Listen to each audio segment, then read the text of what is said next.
Zombies in real life? It's possible, but not the traditional Walking Dead style you're used to.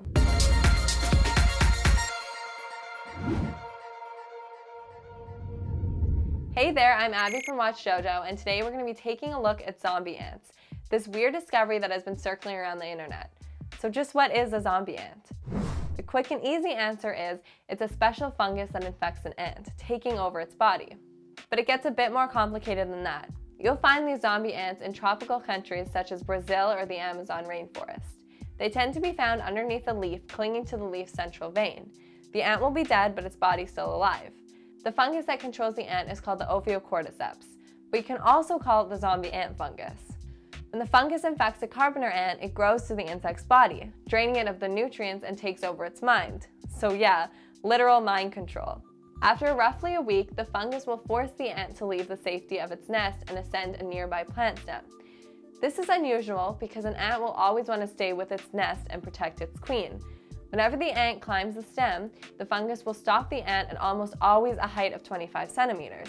And there's a legitimate reason for this.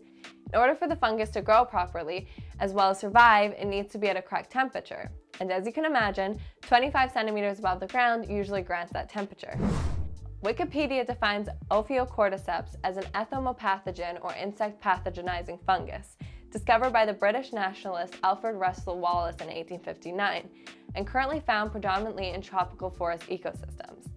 The article goes on to talk about how infective hosts leave their canopy nests and foraging trails for the forest floor, an area with a temperature and humidity suitable for fungal growth. They then use their mandibles to affix themselves to a major vein on the underside of a leaf, where the host remains until its eventual death. The process leading to mortality takes 4 to 10 days, and including a reproductive stage where fruiting bodies grow from the ant's head, rupturing to release the fungus's spores. So, fruiting bodies attached to the head of an ant, what does that mean? Well, it's referring to the weird spear-like growth that you see on ants.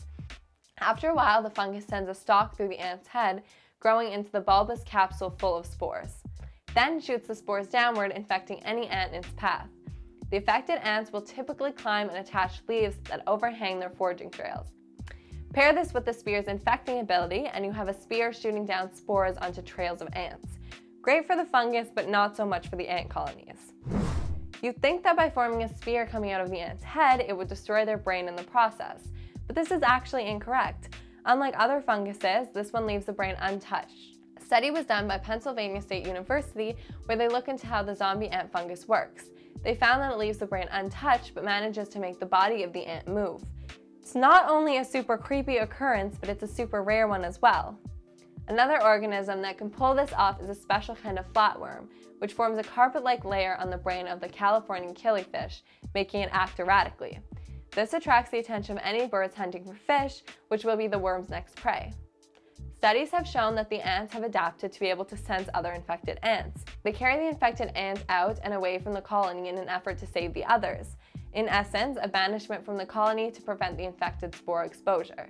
That being said, where one organism can adapt, so can another. The fungus has also begun to adapt to climate change. Some ants have started to be discovered clinging to higher points rather than 25 centimeters above ground in an attempt to stay in a perfect temperature environment. They've also begun to grow slower, allowing for longer spore exposure. Some of these zombie ants have now also been seen clinging to twigs, and as such, the fungus has now adapted to cling to stronger points. An interesting fact about the zombie ant fungus is that it's actually managed to inspire popular culture. It served as a very important plot point for the popular video game called The Last of Us. In the game, the plot revolves around a weird spore-like infection spreading and infecting all of humanity.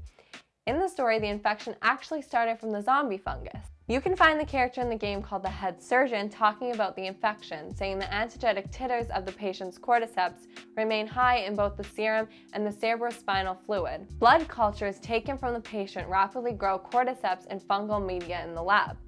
Pretty interesting take on this weird zombie ant fungus. So that's pretty much all you'll need to know about these zombie ants unless they take over. But let's hope that never happens. Have you heard of these ants? Do you think they're dangerous? Let us know down below. I'm Abby from Watchjojo, and thanks for watching.